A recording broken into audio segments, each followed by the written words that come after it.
Thank you. Well, firstly, just on a practical level, if we were to adopt the Beijing Declaration now, with the member states in the shape in which we are, we would not succeed because of the intensity of pushback.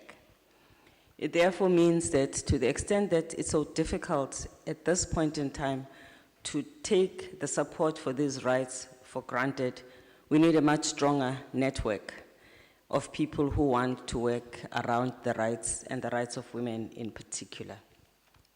I would want at the same time for us to acknowledge the fact that, as Daniels was saying, you cannot do this work without member states. You have to find a way of working with them.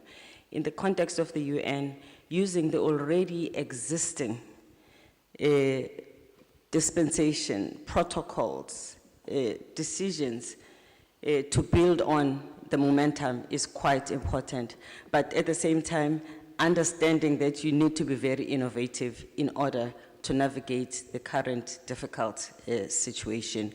So on our part, working with women who, as a movement, can support an initiative that democratizes and enables access, I would say that working together with my colleagues who work on human rights, we should be able to pull together our support for this initiative.